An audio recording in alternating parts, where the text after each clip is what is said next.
Hey everyone, welcome to this episode of Ruff Talk VR. Today we're joined with Doug, the founder of Funtrain VR. And before I go too crazy and do a little full intro and we start vibing back and forth with questions, I do want to make a quick correction because this has been keeping me up at night, waking up in the middle of the night with my eyes wide open at 2 a.m. It wasn't that bad. We made a small error on the last episode. When we were doing our little intro for the Twilight Zone VR, we had called Fun Train, the developers, and Pocket Money Games, the publisher. Actually, the opposite. Yep. Pocket Money Games is the developer, and Fun Train is the publisher. I think that's important to correct because they did a great job developing it. I think they deserve their credit. So, Honest mistake. yeah. Wasn't like malicious. So with that being said, Doug, do you mind to introduce yourself a little bit more to our listeners and tell them a little bit more about Fun Train VR and also the Twilight Zone VR? Sure. Yeah, thanks for the correction on first of all on that. Yeah, we so Fun Train.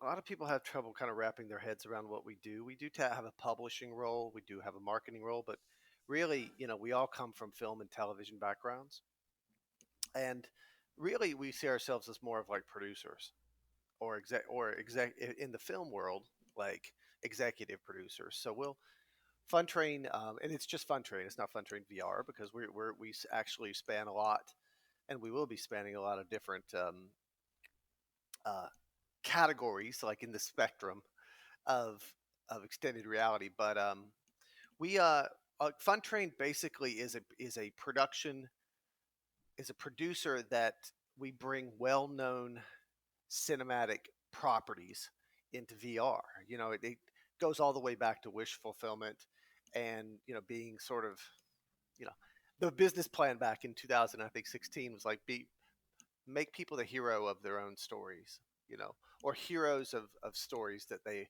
have once dreamed. I mean, the whole reason you go to a movie theater to watch James Bond. I mean, how many times have you walked out of a James Bond film and said it felt a little James Bondy? Had a little James Bond in your walk and had a martini like James Bond. It's because you aspired to be that. And I think good films and good characters are aspirational, and so we are trying to tap into that with what we're doing at Fun Train. Originally, obviously, with The Exorcist and with Tarzan, fighting evil uh, or fighting evil in the jungle. When So that's basically our history. We started off.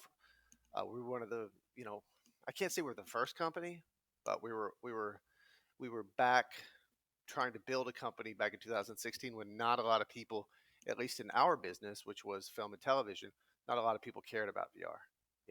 They just didn't really. They're like, well, okay, okay, you go play video games, and we're gonna go we're gonna go make adult movies.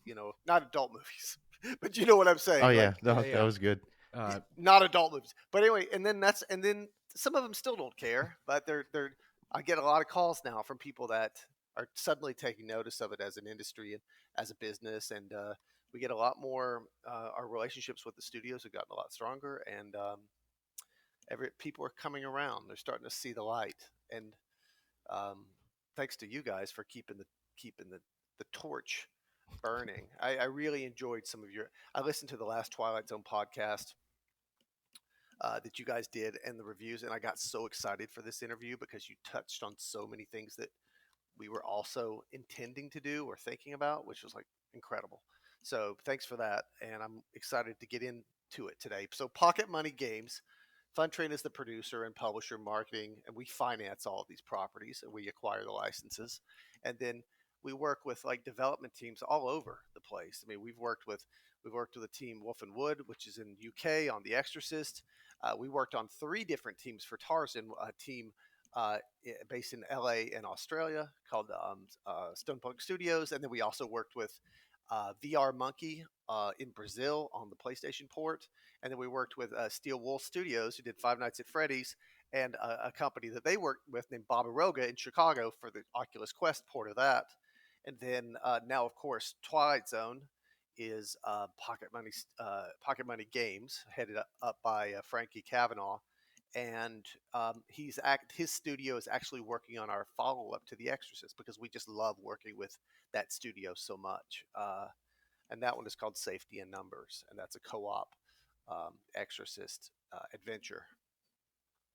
Ooh, that's Yeah, exciting. Co-op Exorcist adventure. That's sounds Well, scary. I don't know what to Scary as call it. hell. It's the sequel to the Exorcist Legion VR, but it's a continuation of the Exorcist Legion, and it's cooperative, which is where all of our titles are going to be going from this point forward.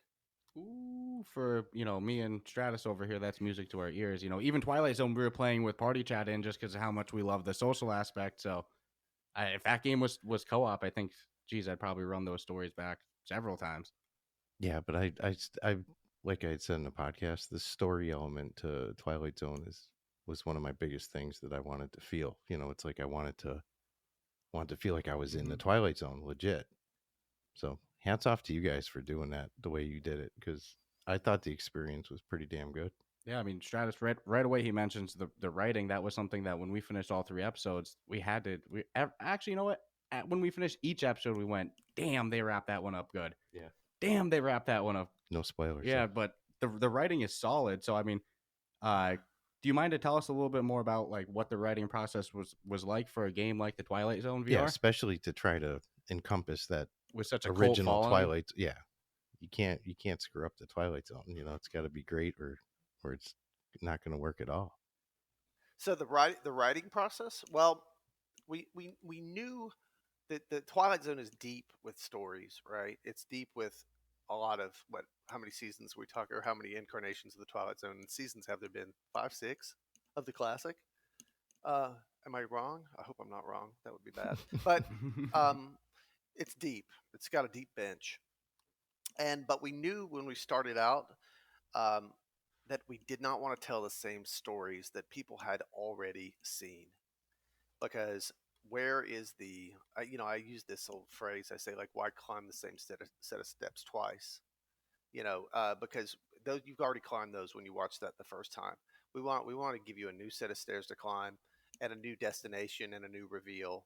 So we set out originally. We knew, like, everybody wants the gremlin on the wing and things like that, but we know how that ends up. We know how that turns out, right? So what we set out to do is create stories from the very beginning that were um, worthy of existing in the Twilight Zone franchise, that would stand up and would be, first of all, would be enjoyable as a as a as a game, because after all, it is a VR game. I mean, it's kind of like, well, there's VR experiences that are more passive, but we wanted an active experience, which means putting the player in the role of the protagonist. So we wanted an active experience, but we also wanted an experience that nobody had seen before, but was worthy of being in the Twilight Zone, kind of the Twilight Zone universe, the TZU. So so that's how it started. That was our initial thought process. So then from there, obviously we partnered with very early on. I had a relationship from Exorcist times with Rob Yescombe, who you guys, maybe you know him, maybe you don't. You guys know him? Off the top, I don't think we've ever come across Rob. No. Okay, so Rob is a video game writer. Has done quite a bit of work. He actually wrote the Invisible Hours. If you guys played that game, um, but we among other things that I won't. It'll take too long to go through all his resume. But we partnered with him, and he started drafting some sort of top level story ideas, and we knew that there had to be that Twilight Zone twist, basically. And we knew that there had to be a gut punch in the end, and we knew it needed to kind of push the boundaries of what we've seen in video game storytelling before. We always go back to these old flat games like Stanley Parable, or we go back to Firewatch, or even Soma. If you guys have played these games I that are have that actually. have these really profound uh, left turns, and we set out. So when we set out to write these things, we knew we wanted each episode or each story to be different, right? We wanted them to be completely set in their own world. So we didn't want all three in the post-apocalyptic wasteland. We wanted three different, almost like genres of game. Because if you remember the old Twilight Zone, some were very dark, some were scary, some were more thought pieces, some were actually very lighthearted. So uh, we wanted to we wanted that range, and we hope that would represent the series. So go ahead. I can see you guys want to respond to that. No, hey, No, I I love hearing especially with I mean, this is a titled game, Twilight Zone. I mean, that's a trademarked. yeah, high expectations. That was the first thing you said was Yeah, so just hearing how it actually came together, and I'm amazed with the ability to get, I don't know the process of getting to say like I want to put Twilight Zone on my game. I mean, it's one thing to make the game and yeah, to being able to write it. get the licenses is a whole different Yeah, skill. that's blowing my mind, and I'm kind of focusing on what you had said earlier, what Douglas had mentioned about being able to get these studio names. It's like Yeah, that's a good niche to be able to take care of. yeah. But, So I but mean, no, so I'm just amazed at this process that you're describing for the writing, actually. yeah. So if It's at any not point easy. we look giddy, it's just because we're excited. We want to keep hearing it. Not at all that we want to interrupt you. So if you want, Yeah, you can no, keep. it's just and it's not easy to license this stuff. Not to mention the music, which is a completely separate license. Um, so you'll notice that the Exorcist doesn't have tubular bells. Tried to license that and couldn't get it, which is the Exorcist music is kind of iconic that goes along with Exorcist.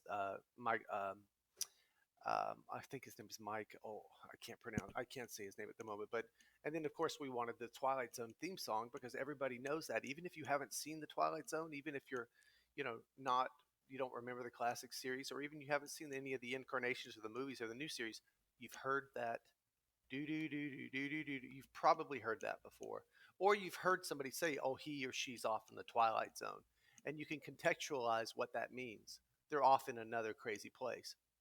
So that name alone it was really important in setting the bar for what people should expect.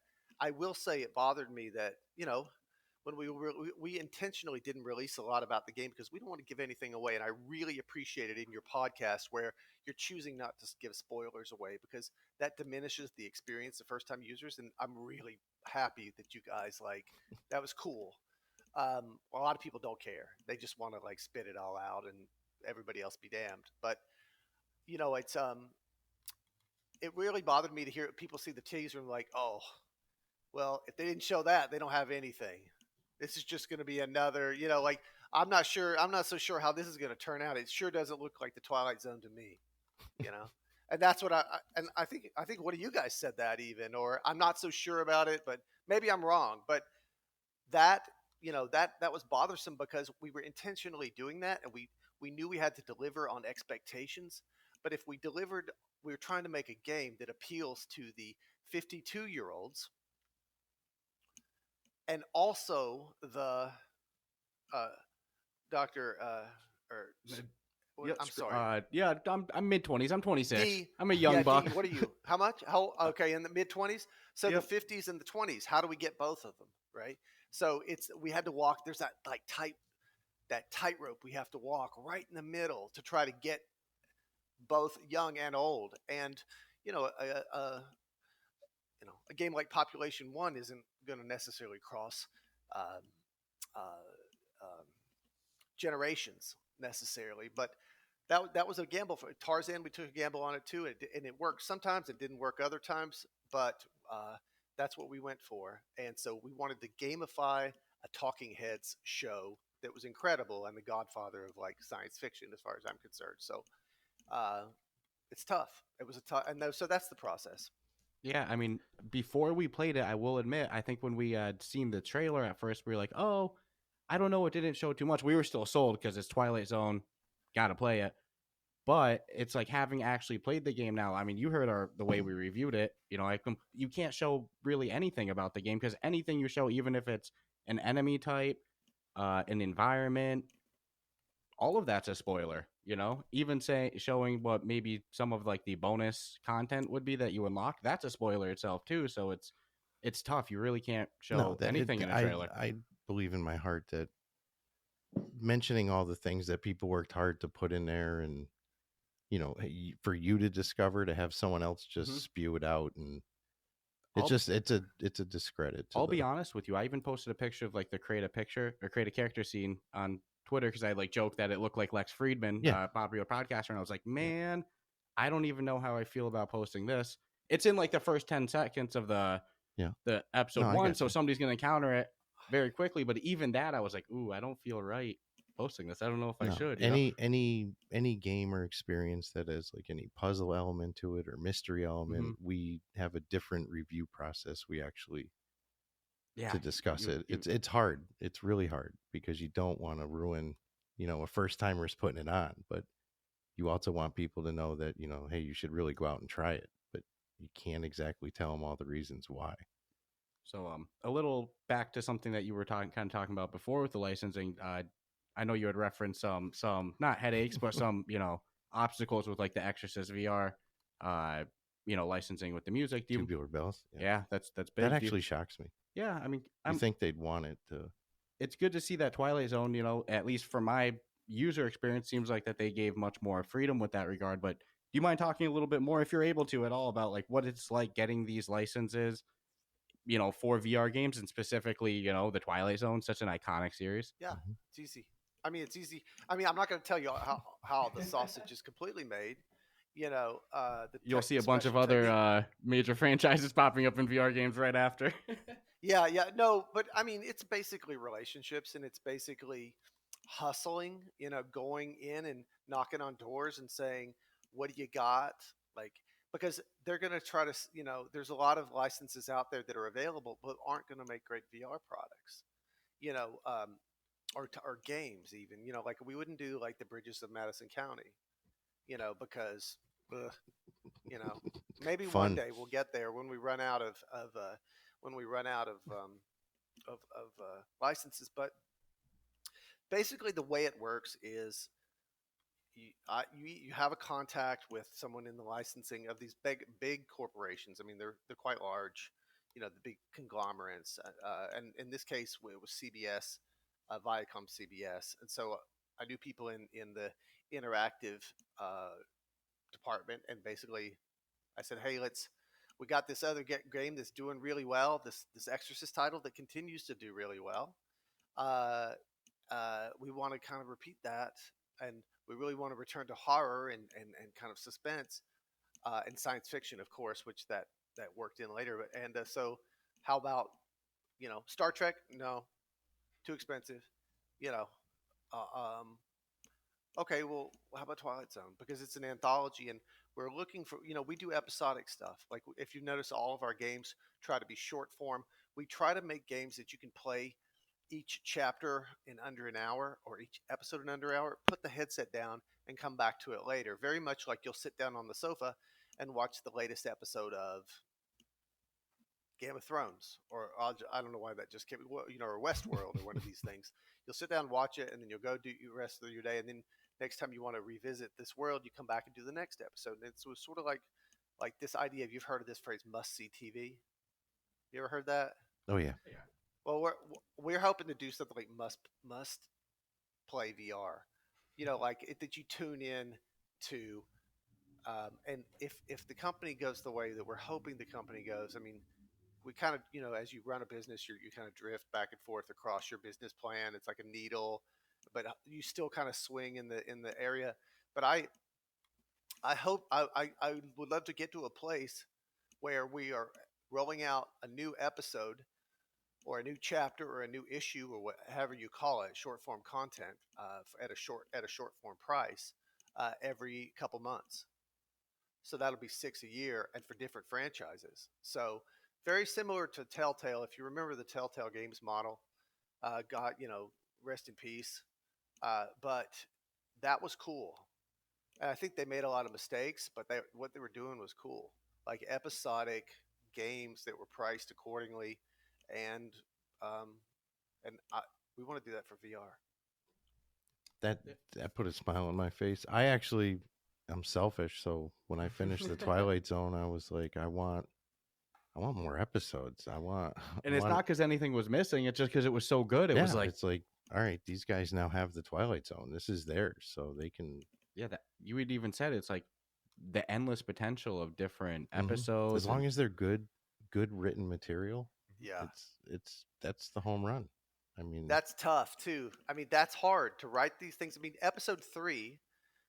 is a space episode.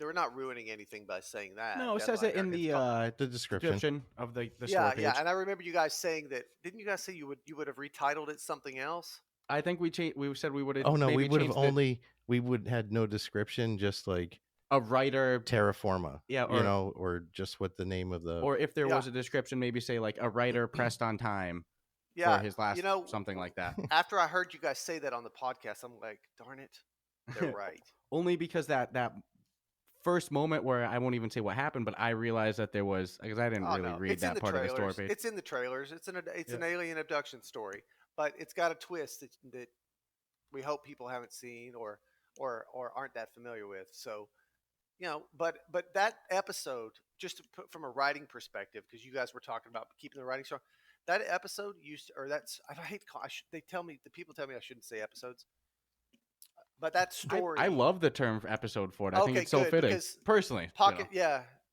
They're telling me like episodes, people turn up their nose at episodic content and that. So but out of force of habit, I call it episodes. Yeah. But the third story used to be something completely different. And about, I don't know, about December of last year, we threw it away. We wadded it up and threw it in the garbage and said episode 3 does not deliver on what we would expect from a Twilight Zone episode. It cost us a lot of money, and it cost us even more time because we actually had an earlier release date than July. But we were not going to put that product out or that game out. 2 out of 3 are good. All 3 of them we felt had to be solid.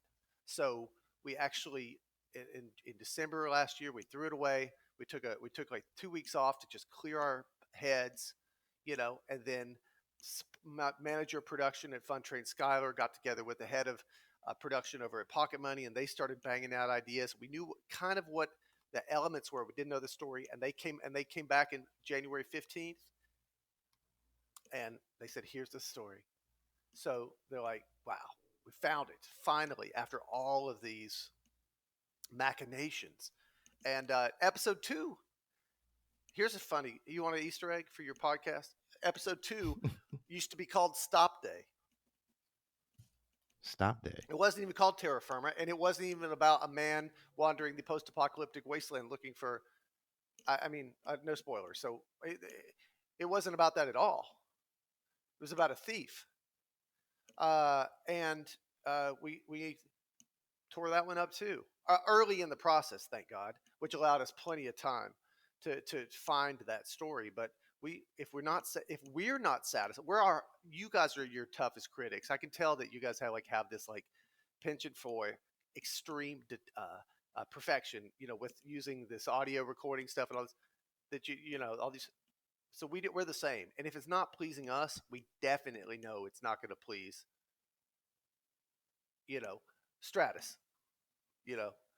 So yeah, I'm always amazed that people from the film industry would want to go to VR, because in my head, if I was in the film industry, I'd probably never want to leave it, let alone go explore what is really virgin territory in the tech world. I mean, VR has been around for a while, but only now is it gaining any traction. So yeah, I think you would kind of comment on that when you started in 2016. Everybody in the film industry knew it was kind of hesitant, and suddenly, you know, with VR in the news a bunch, all of a sudden everybody's asking about it. So film industry could mean a lot of things. You could be a director, producer, actor. True. I just made assumptions. So just out of Somewhere with curiosity, cameras and actors. yeah, I mean, for my own ha-has, I mean, what was your history with film prior to Fun Train? Well, back to what Stratus was saying before I get into that. It's an entertainment medium. VR is an entertainment medium. Gaming is an entertainment medium, and we're entertainers in the film and television business, in the theater business, or whatever, you know, radio business. We're entertainers. So this is just another entertainment medium, and to me, it's very similar. The first time I put on a VR headset was a DK1. I watched some advertisement for Dos Equis beer, like the most benign thing. But man, when the most interesting man in the world walked into the room and he looked right into my into my eyes and he addressed me, I got chills, because I got like, this is the new, you know, this is the new IMAX. This is the new immersive. There's nothing that's going to put you deeper into a story than actually being in the story. Someone mentioned the other day, like first person. This isn't a first. We're not doing first person games. We're doing in-person games. We're doing in-person movies that we just happen to call it VR, or in-person stories. So, but as far as what I did, I mean, gosh, I did a lot of things. I worked in licensing for a while, and then I at Paramount, and then I worked. I jumped around studios doing development work for um,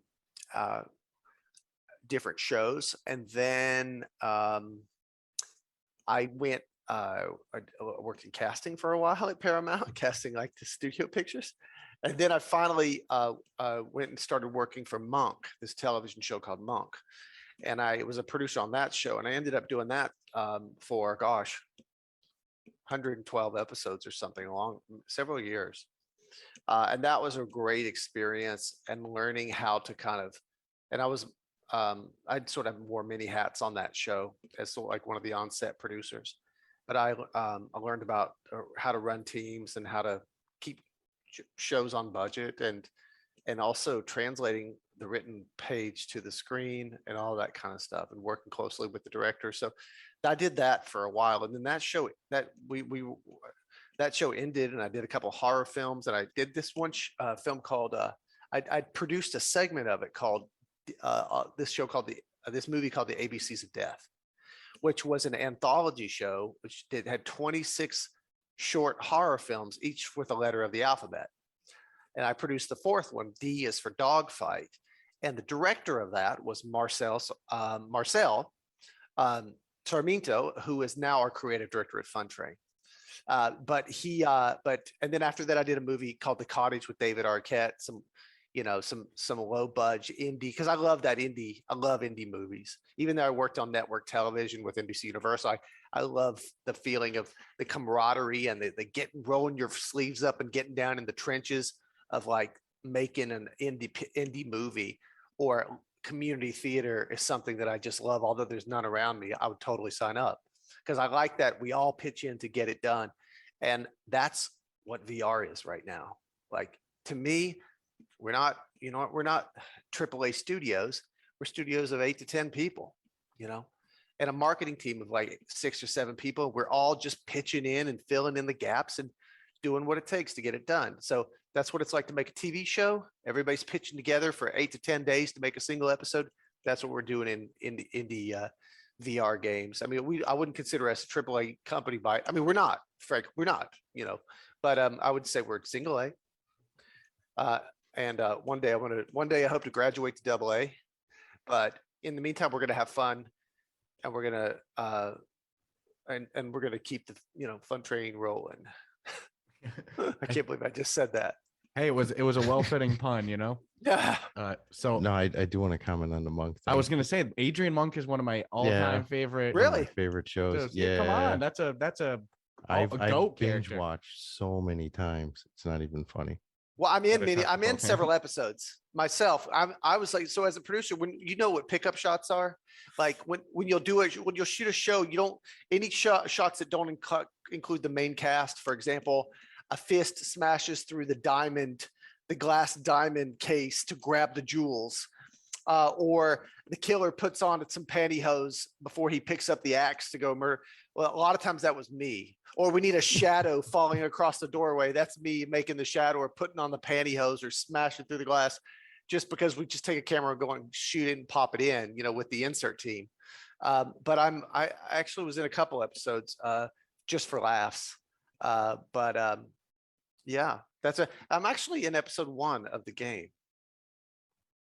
Really? Where? Actually, would that be a spoiler if we ask where? I mean, no, I'm the angry boss. Okay. Do you remember the dude that's talking to you? Yeah, through the right in the beginning. That's me, and that's not because I wanted to. It's because I don't want to say this the wrong way, but we couldn't find the perfect player to do that part. We couldn't find the right tone. We had a fill-in. Rob Yescombe was actually filling in for that as a work in progress, but never intended to be in the game. And then we tried this person and that person. We tried split screen with a whole team of coders. We just couldn't get it right. I mean, I bet we shot that thing 5 different times. And finally, just one evening, Frankie said, Doug, you just do it. I'm like, okay, I don't want to do this, but I'll do it. And it worked. And we kept it in the game. I need to go back and rewatch that because I don't think I didn't recognize just, having played it and now talking to you. I'm wondering if now, after this interview, how recognizable it's going to be. There's a reason for that because it's titled The Twilight Zone. You're in it. And I don't care if you're looking at one thing, you're like, I know I was paying attention to what's going on in front of me. I was playing with the mouse. I'm looking at other things. I'm not sure what's going to happen. I don't know what's going to happen. So that's true. It's not like you're just. I figure if you're waving your hand around and you want me to see it, there might be a reason for that. So I'm going to look around. Yeah, I don't mind. I don't mind it because I'm not really proud of that, but I did that, and it's fine if people are not paying attention at all to that. Other than you've done something bad. And Frankie, the lead developer at Pocket Money, said, if you're in the Twilight Zone, it's usually for a reason. It's usually because you've been bad or you've done something bad or you're paying the price for misdeeds. And I thought about that, and that's really true. I'm trying to think of some of the stories in the Invaders, some of them aren't all like that, but a lot of them are. I mean, a lot of them are like you may have a cardinal sin. I mean, you may have a vanity or something, and that's that you're paying for that. So I thought that was interesting, and we think a lot about that when we're creating. You want more Twilight Zone, didn't you say? Yeah, I definitely want more Twilight Zone. I want more episodes. We're doing them. I mean, don't. We're doing them in success of this game. Once we find out if it makes, these aren't cheap to make, and it's not cheap to license, and it's not cheap to market, and it's all this stuff, but we're on track.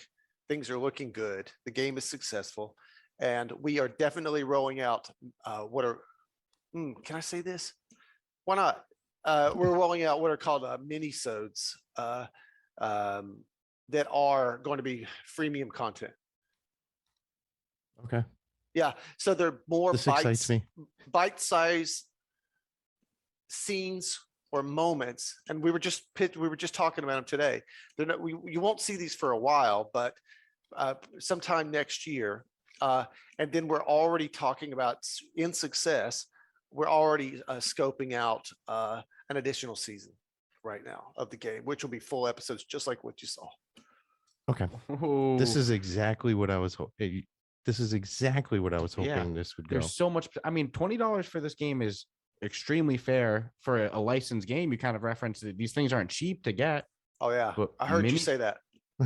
Minisodes, full episodes, and I think specifically for Twilight Zone, the episode selling point works great because episodes is a TV show. It's perfect marketing. Maybe with another game, maybe chapters, seasons. Yeah. But for Twilight Zone, that works perfect. But I'm excited. Yeah. We're working. It's a process, and clearly, but we definitely have some unlocks coming for Halloween and things of that nature. And then of course, the PlayStation port is really important to us. So adapting this for PlayStation VR 2 is one of our big priorities. So we've got a lot cooking in addition to all the other stuff we're developing. And do you already have some of these stories written on the back or storyboarded? Yeah, just ready. I mean, picturing the big board all set up. Well, I mean, for anybody who's watching this on video, you can see the whiteboard in the back. I don't know if that's anything Twilight Zone related, but clearly that's how I imagine this whole system works. Those are just sketches and tasks and stuff, but things to do on other. We've already beat out one of the season 2 shows already, and it's incredible. I'm so excited about it. When you got it, and we with episode 3 when I mentioned we threw it away so many times, we finally arrived on it. It just clicked. This one clicked from the get-go, and so we've already got a title for it, and we've already got the ending and the beginning. It's gamifying it and making sure that not only is it a Twilight Zone episode with a Twilight Zone twist and a gut punch, and all of these things that you expect, right, out of the Twilight Zone that aren't too hammy, but it's also making it entertaining for gamers or for the audience, right, to play in a VR headset or to interact with. So we really, that's the part that we're finessing. But as far as the skeleton of this thing, we got it. The structure, we got it. The keystones are in place. Now it's just building the house around the keystones. So that's exciting. A couple of the mini-sodes are already scoped out, and so we're working on those as well. It's gonna. I hope that we can continue the success of the game, so that we continue making these things, because it's really fertile and deep. Like I mentioned, a deep bench. Yeah. Well, what's good is you did hit it with the 20 somethings. You definitely nailed it with the 50 somethings. You got to hit it with everything in between, just based off And of to that. me, it's a win-win, because it really did make me go, okay, it's been a lot of years since I rewatched all the black and white Twilight Zones. Maybe I should go rewatch them, because shit, I just took place in a Twilight Zone. Yeah, I was the main character. But it did have that feel, because there is a gut punch to pretty much. I don't think I've ever watched a Twilight Zone and it was like all roses at the end. There was always some sort of like moral kind of twist. twisted plot or personal thing, or just the one where the guy breaks his glasses and he can't see for the rest of the time and he's alone. Time enough at last. Yeah. And it's weird. I wouldn't have wanted the gremlin on a wing, to be honest with you. Well, I love that these are all original ones, because it's exactly what it's like it's a modern day continuation of the series. Is really what it is. We want to bring it into the 21st century. Yep. That's what we're trying to do. It's modern, it's new technology. By the way, the gremlin on the wing, there's an homage to that in the game. I think that's another little Easter egg we probably missed. I'm trying to think if I might have caught it and didn't realize. Do you remember an airplane anywhere in the game? I did in. Do you care if I say which chapter? No, I don't care. I saw chapter 3. Yep. Just because that was the one chapter I really wandered around. And the guy looking out the window. You're actually. We did that. Gremlin. We actually did that as a joke because people kept asking us to put the. So that's in there. Also, there are. Let's look at street signs in the game. Look at. There's actually unlocks. If you look at the extras on the menu, you can unlock different visual modes. As soon as you, and I'll say this isn't a spoiler. This is to satisfy all the Stratuses out there. Am I saying it Stratus? That's right, right? Yeah, that's fine. You're saying it perfectly. Okay, so it's to satisfy those people that are like, oh, this isn't the Twilight Zone. It's got a gun in it, and well, you can actually, if you complete the game, you unlock 1959 mode. Did you know this? Yes. Yep. Okay, great. So you can go through, and no one has actually streamed or played that yet, but that is black and white. That's basically black and white mode for the game. It's a little bit more challenging in some areas because remember in episode 1, you're told to find this kind of car. Yeah, color. Yep. Yeah, you find this type of vehicle, but if you remember, there's a license plate on that. Also, that's given to you, so that is enough. It's almost like, but anyway, that is there to as a tip of the hat to the classic series, and we have other things in there which I'm not going to give them all away, but Pocket Money Games and the lead, Frankie Cavanaugh, is a mad person. And he is obsessed with Twilight Zone nooks and crannies and everything. I mean, Twilight Zone t-shirts, books, bobbleheads. I mean, we're talking like anything that could possibly, and Twilight Zone pinball or video games. And just like, man, this guy's really into it. And this is before we even decided to work with him. So it was just like, it was serendipitous that we found him and his team. They're really smart guys, and they're so fun. They're so fun to work with, and that's part of this. Is like, we got to have fun doing it. You guys got to have fun playing it. You got to have fun doing a podcast and like having a laugh. We have to have fun making it, and the gamers have to have fun playing it. Like, everybody's got to have fun. Otherwise, what's the point of doing this? Let's go dig ditches somewhere, and anyway. That passion, it carries over. You can see it, and I think you need somebody. You're saying Frankie's obsessed with the Twilight Zone. I'm wondering if he did the voiceover as like Rod Sterling. That's that was a performer we found, Marcel. in LA, found a performer named Kif Van Heuvel. And Kif, we didn't want a Serling. It's not a Serling sound alike. We wanted a narrator. That was important because we don't want to just recreate Rod Serling. Nobody can do that. And why would you want to just recreate somebody who you'll never measure up? And frankly, I think it's disrespectful to the Serling family and the Serling estate to try to do that. So this is our narrator. And as you remember, the Twilight Zone had various narrators throughout the various. I mean, Burgess Meredith did it one season, etc. So this is our version of that, and we love Kif, and he's going to be working with us hopefully for a long time. Yeah, I think he did a respectfully good job. And like I said, you see that passion that is genuinely somebody who loves the series. Yeah. Making this, those little Easter eggs, the homages, the black and white mode was something that I thought was pretty cool. Yeah, for the people who are pre-existing Twilight Zone fans, that's gonna really get them excited. Like your reaction with the gremlin reveal when he explained it. It's like I was actually I remember looking. I know the exact scene that we're talking about. Yeah, you looked bothered. You didn't put it together. Yeah. Well, I knew. It's not on the nose. I might have been a little scared too, guys. You know, I mean, it's there, guys. It's there if you want to find it. But that was our intention with putting that in there, just because that's what a lot of people expect to be, and we're kind of saying, nope, you're outside the play. You're not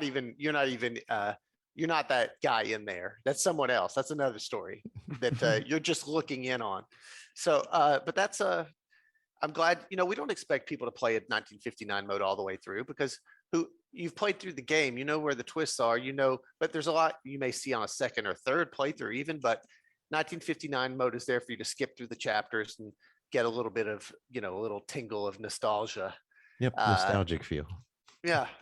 And something that you had kind of referenced was like, and we talked about this on the podcast on a review of it, is like, different features in each episode. And I thought that was genius for, if this was somebody who's getting the headset, for the Twilight Zone and shit, now this is one of their first experiences in VR. Or if you're like me, you get your headset and, first couple experiences I bought was Vader Immortal. People say not the most replayable, but that was an unbelievable experience to get me hooked in VR. It was polished. It was well done. It played well. And this is a great example of that. It's polished. It's well written. Each episode has its own gameplay elements. So you're showing all these different possible elements of VR. Somebody can take the Twilight Zone VR, having never played VR before, and be pretty freaking sold on that headset afterwards. So, I mean, was that something that you were keeping in mind while designing this, the new user experience, or were you targeting a little bit more of those veteran users? 100% what you just said. And I heard that in the podcast as well. And I think I reached out and said, make sure you talk to us about this, because that is exactly what we wanted to ease of use. We wanted it, if you remember The Exorcist, I don't know if you've played The Exorcist, but you should. But it's got it's got a menu system. It's got an inventory system. It's got a lot of bells and whistles and buttons and dials and you're to open your exorcism kit and select things and use the this and that. And we kind of while that's good and that appealed to that early adopter hardcore gamer crowd that was used to that, now we have the supernatural crowd coming in, right? The people that just want to buy a headset to work out and punch things in the air or wave some light wands and just like ooh and ah to dance music. Well, that level of simplicity is kind of what we wanted to tap into. And you don't have to be a gamer with lightning quick reflexes on the stick in order to enjoy this game. We wanted to simplify it as much as possible. I think you guys mentioned something about pushing a button on the use of the remote, and I thought that's genius, because I don't even remember that Frankie and his team took care of that. But using a button to turn on a remote or using a trigger to turn on the remote, that's as complicated as it gets, really. Picking stuff up, putting stuff down, walking forward, walking backward, walking side to side, looking at things. That's it. But that is to me, that's such a simple, clean, I don't want to go so far as to say elegant, but it's for those people who just are going out this Thanksgiving, on Black Friday, and getting that headset for the first time. It's for your mom who finally is ready to start working out again, right? And oh, I can do it on. I'll get that workout thing, and oh, I remember the Twilight Zone. And it's for her son or his son who loves puzzle games and adventure and wants to shoot some things, and so it's so funny. The shooting is something that really we went back and forth on. Putting guns in games is a real you're stepping into big shoes, right? Because gaming and guns like go all the way back to the Quake days and the Doom days, Wolfenstein days, right? Yeah, so Wolfenstein, Right. Apple 2 Plus, yeah. Exactly. And so, or even further than that, Marathon. If you remember Marathon, that was on Mac, but it goes all the way back to those shooting. And so you come with there comes a lot of expectations with using gunplay. And even with the guns, we wanted to make those as simple to use as possible. It's not a game about shooting. It's a story game where shooting things happens to be a part of it. And it's a mix. If you remember in one of the stories, I won't say which one, you don't even get a weapon until 3/4 of the way through it, because it's not about that. It's really, but that is there to satisfy this urge to, okay, finally, I'm going to go John McClane. What I'm saying, like, yippee-ki-yay, it's now time for me to save Tanaka Plaza. There's a twist, though, on this, and the twist, but you don't have to make these decisions. I don't know if you knew this. Yeah, I think there's some notes that reference that. Okay. There are decisions to be made that you can make or can't make. Sometimes it has sometimes it makes a difference in the outcome. See, I didn't go through it again, and we were talking about this off air. I go, do you think there's multiple endings? And I think you would say like, no, they probably pushed you in that one direction. And I was like, just some of the things that they were saying at the end and some of those notes. Yeah, we don't expect people to explore these multiple endings. We don't expect people to explore. They're there. Go ahead. I'm sorry, I'm talking too much. No, please, not at all. I'm like our gut was saying that there was something more, and even we probably missed the obvious. And I'm like dying to go back into that chapter because. Listen, it's not. I want to say it's not like amazing. It's not like the 4th of July ending. You know what I mean? But it's a slightly different. We're still pushing you towards the end of the story. The end of the story is the end of the story, but the circumstances that happen may be slightly different.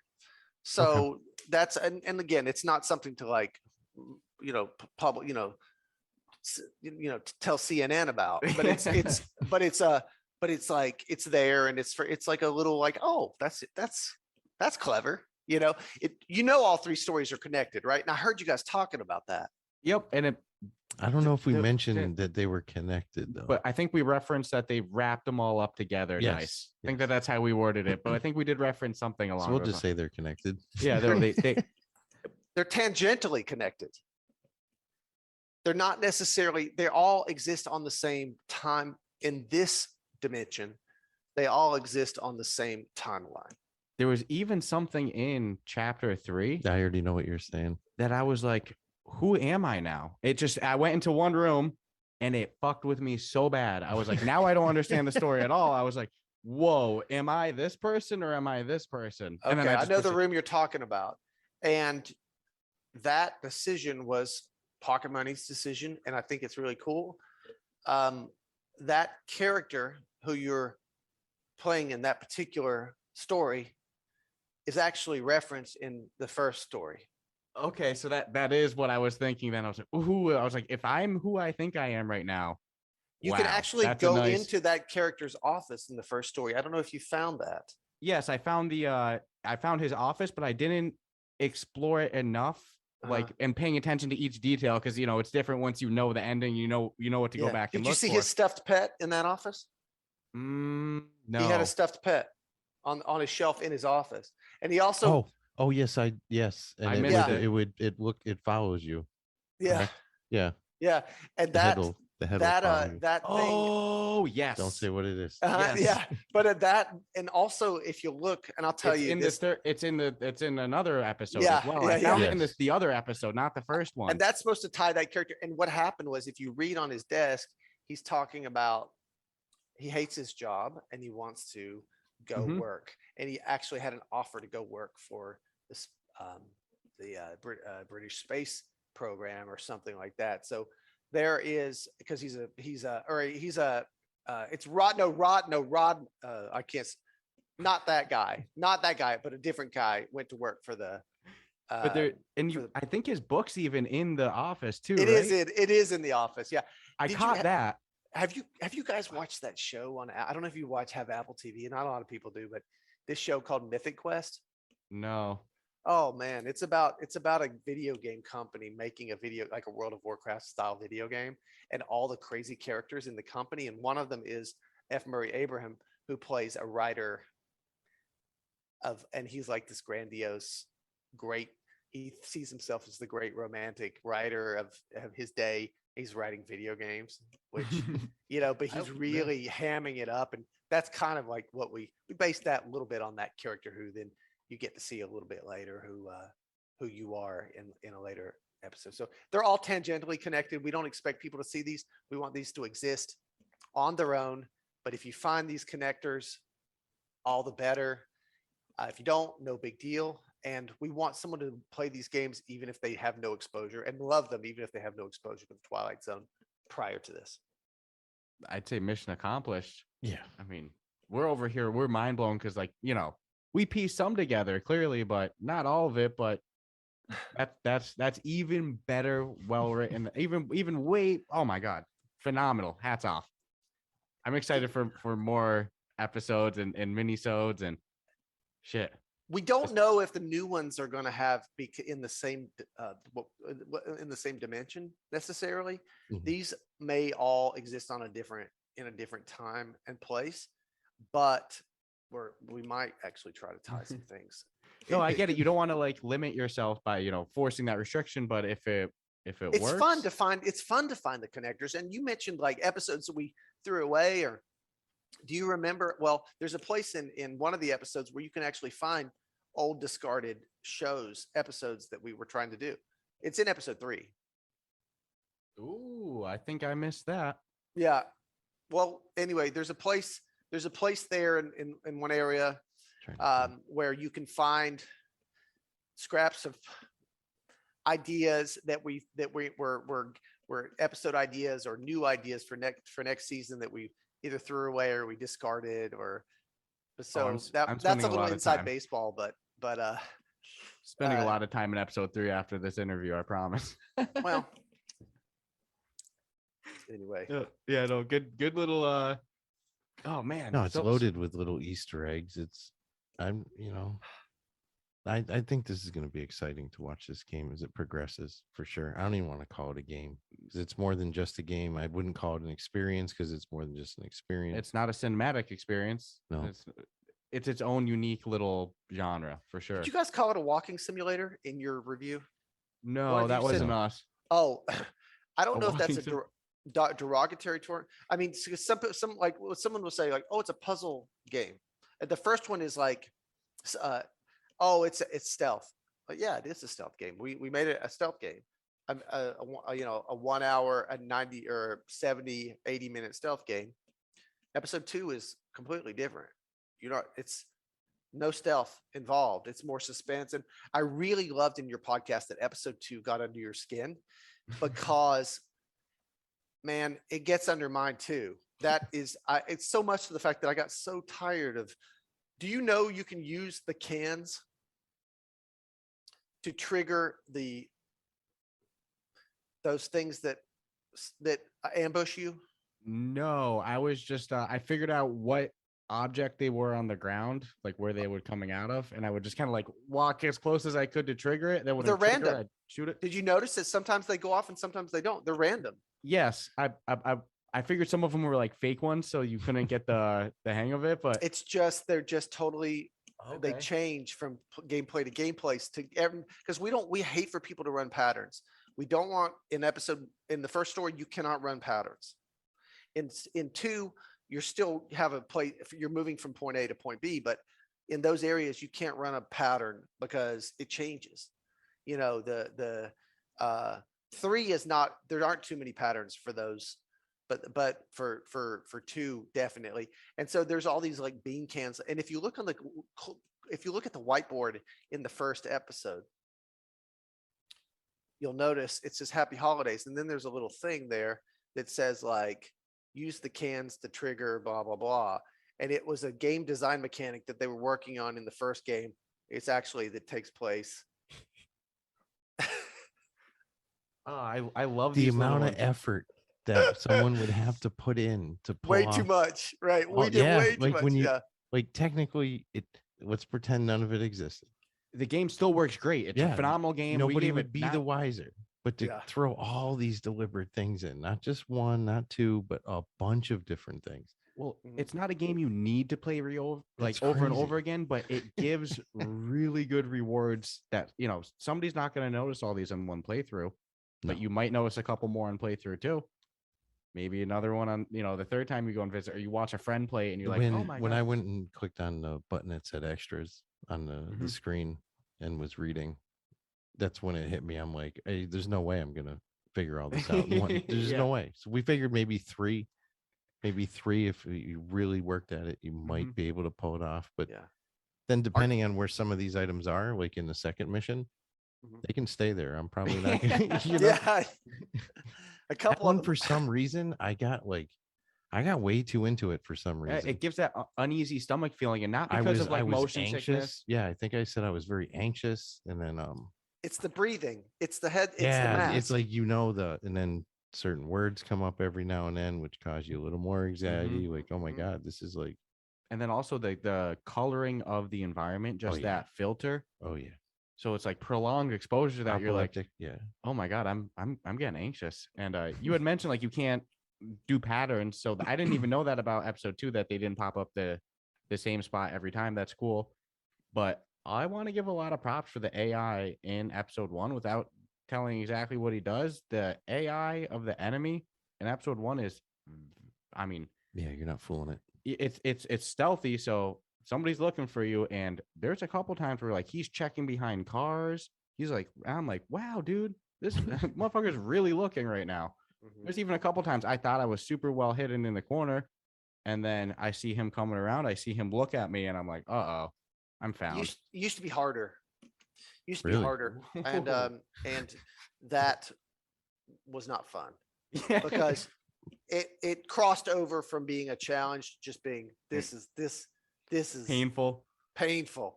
Yeah. So we didn't used to have save points either. So you can imagine like starting back in the thing and getting so far, that first elevator that you get to, it should be like, you should be sighing like a sigh of relief. Like I made it. Like, but anyway, I'm glad I heard somebody in your podcast, you said something else that I really loved, something about movies. How many times do you go back and watch a movie?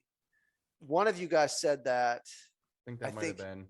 Yeah. And I thought that was a really interesting comment because that's, what we're doing is everybody wants replayability, and that is good. And that's why we put we put achievements and trophy seeking things in there and all that. But also we are telling a story, and that's important to tell a story. And once the story is told, the story is told. So the same reason if you really love a movie, you'll go back and watch it once or twice or 3 times. But you right now, you go see the new Nope, the new Jordan Peele film, and you're going to pay, I don't know how much it is in Massachusetts, but it's about, in LA where I came from, that's about a $20-$25 ticket to go and sit for 2 hours in the movie theater. And that's kind of that's the value proposition we're going for with this stuff as an entertainment medium. And no, I think that's hopefully people take to it.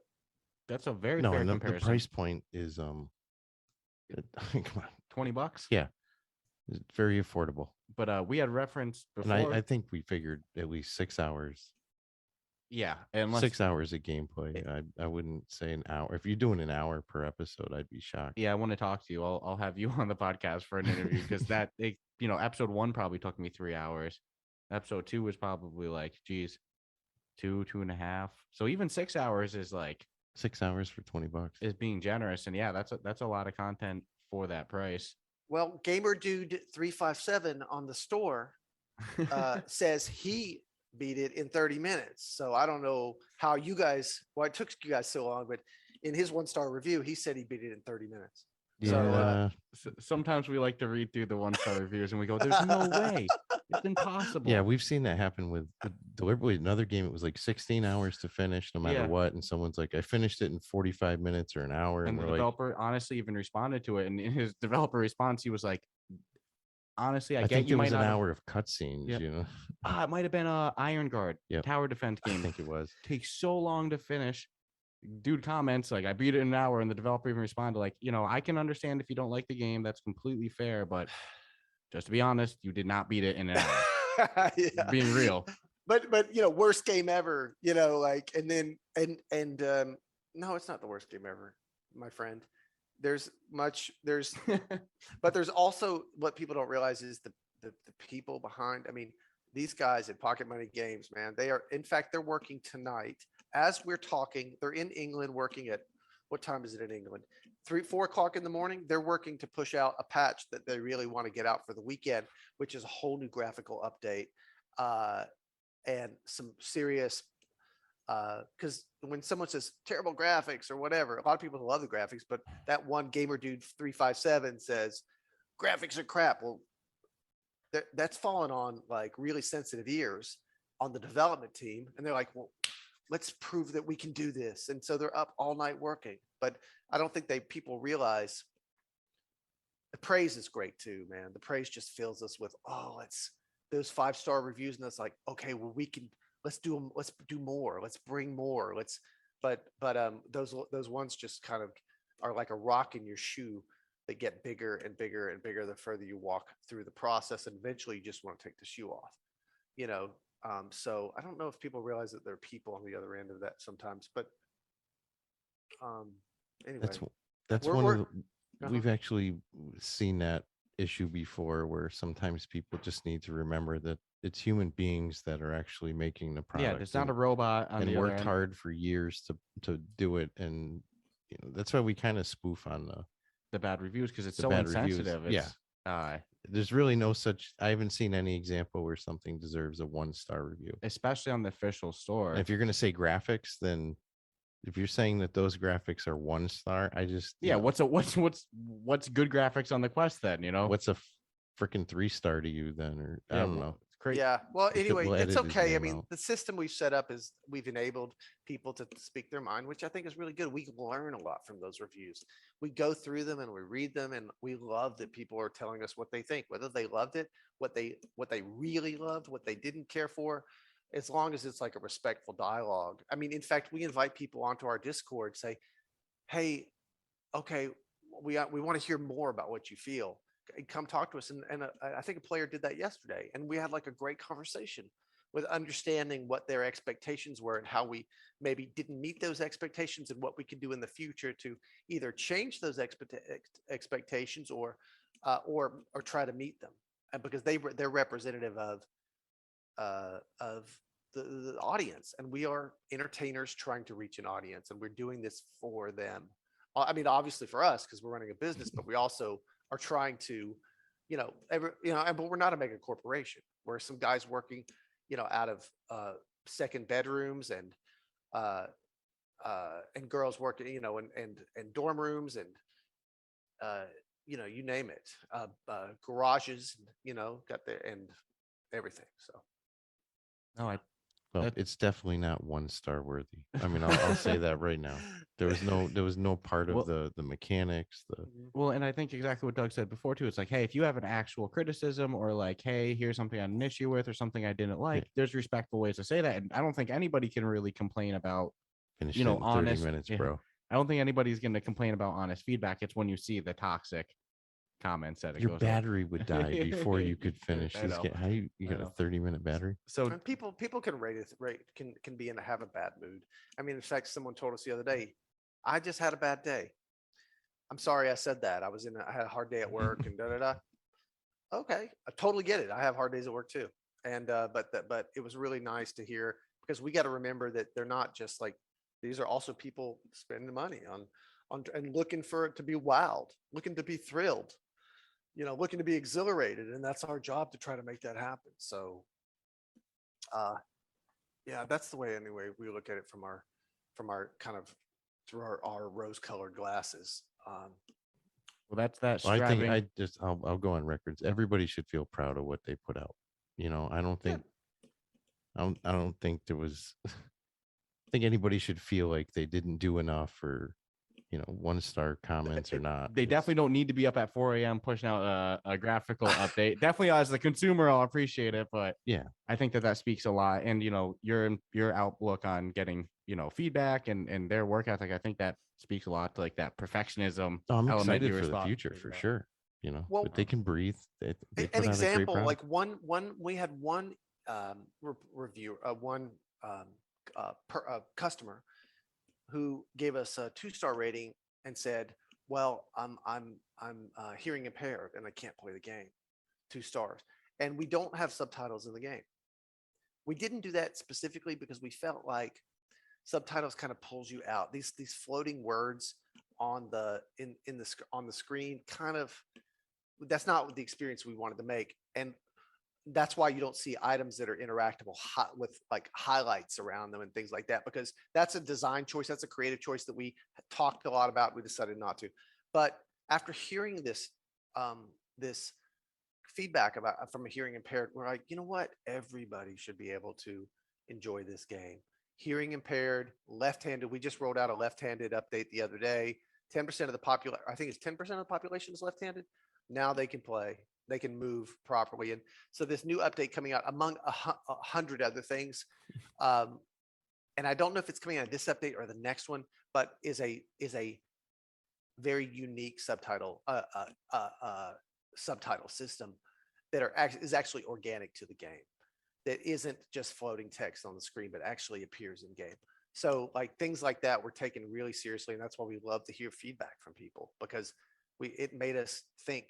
The 2-star review stunk, but it made us sit up and like, this is something that we need to address. Another case in point is one of our play testers said, was an African American woman, and said, it really took me out of it that it was just white hands, and I played through the whole game and I kept thinking, look at these white hands in front of me. So we put a slider in there. It was an easy thing to do. And although it's there's a spectrum that you can choose from, but it's not going to exactly get to where we want to be on that. I mean, what they're looking for, but it's getting us closer towards that goal of deepening that immersion. And now on the new update, we have a post effect that's applied to the whole game, and we're taking the post effect off that, so those skin tone shades are a little bit more true to color. So we take this feedback really seriously. And we want everybody to love the game and enjoy the game. That's like, honestly, that's what makes us so happy.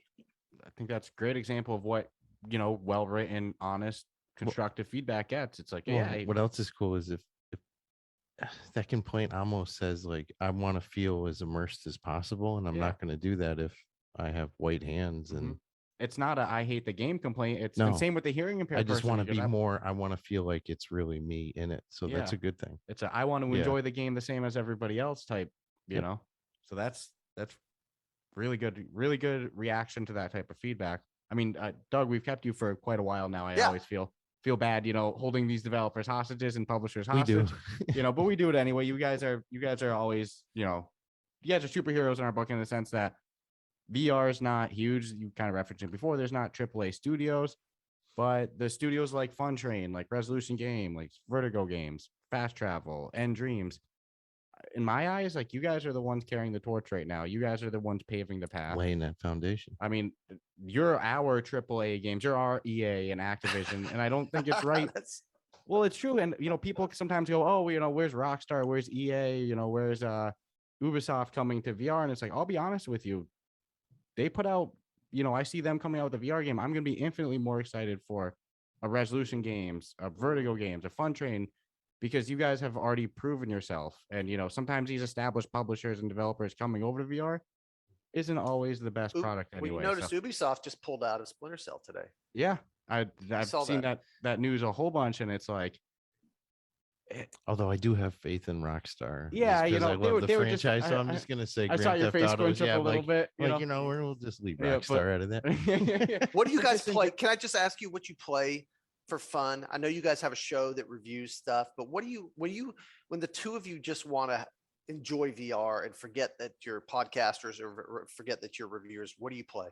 Oh, That's so a great question. Usually it's definitely- multiplayer. definitely we do some Pop One because we like that competitive team act. Like when they come out with duos for Pop One, we're always excited. Yeah. Um, We do a lot of cards and tankards. We've cards been and doing tank bowling. bowling. We've been doing a lot of Wands Alliance recently. Yeah. Great. Things that we can play cooperatively together is always our go-to. And even Contractors. Twilight Zone, we played it. Obviously it's not multiplayer, but we were in party chat together. We just wouldn't allow each other to give any like spoilers or, oh, dude, make sure you do this for this to happen.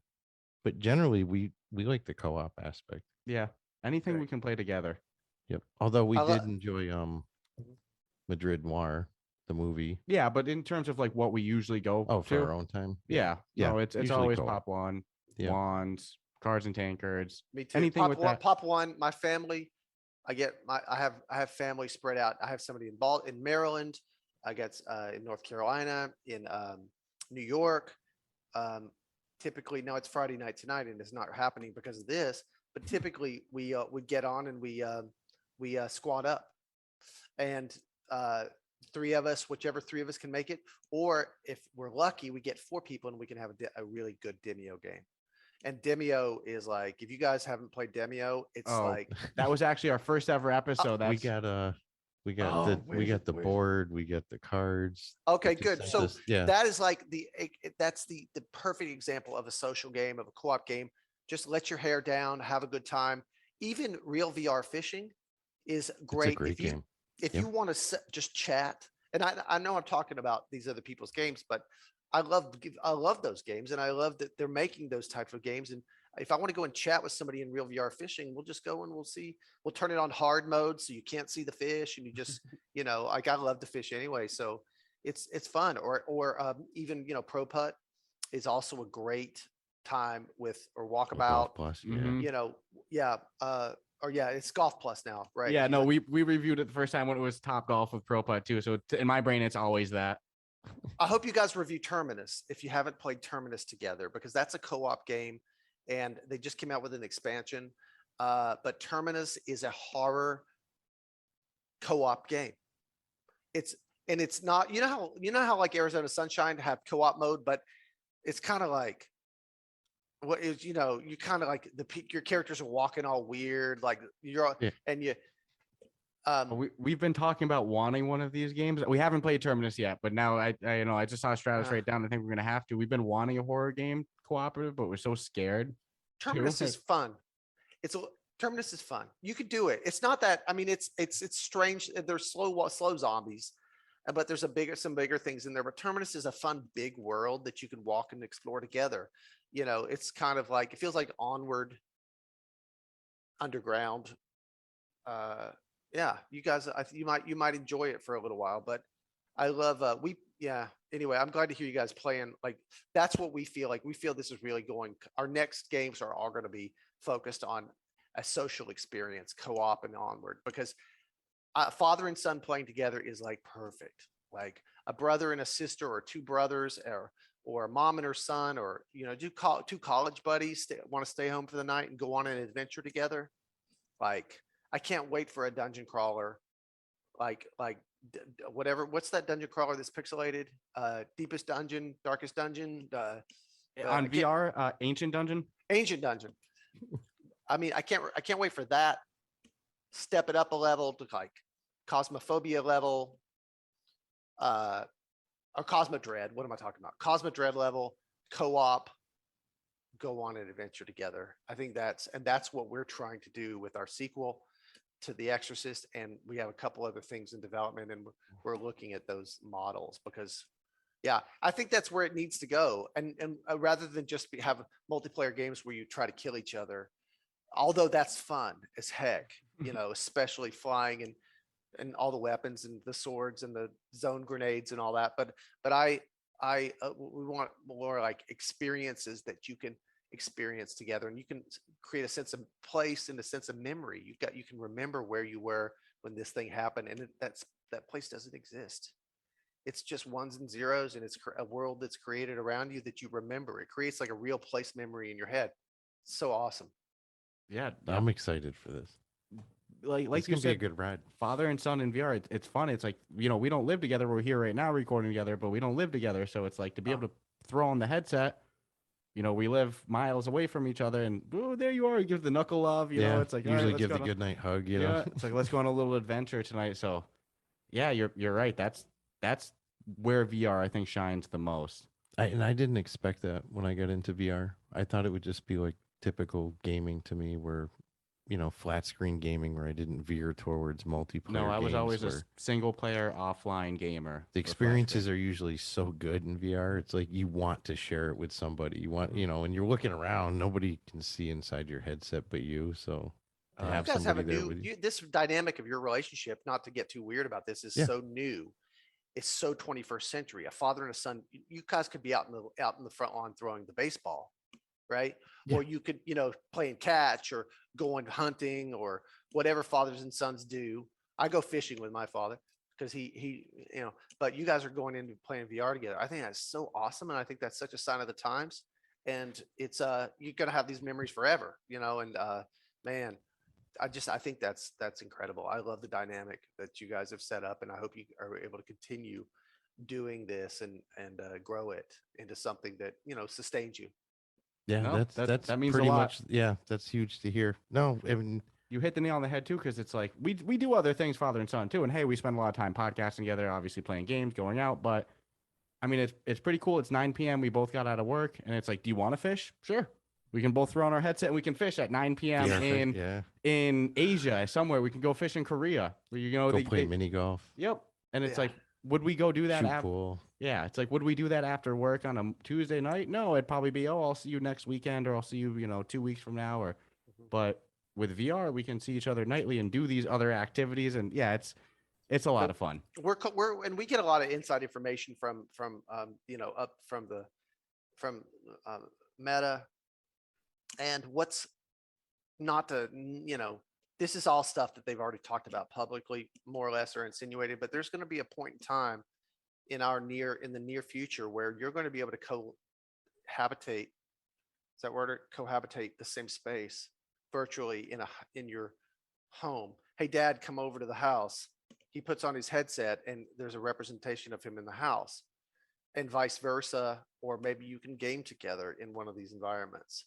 It's going to be really neat. Like, Yeah, they actually did drop the shared home environments. I think it's still rolling out, like, as the updates. You know how Oculus is rolling updates, but yeah, even in my pass through mode, you can appear in my we my have that's room. right. the shared And home it's- screens. Yeah. Sorry to cut you off. I was gonna say they have a couple of them, but what's even crazier is if you have pass through on, you see the person who's in your party in your room in pass through. They can't see your environment; they see their own pass through.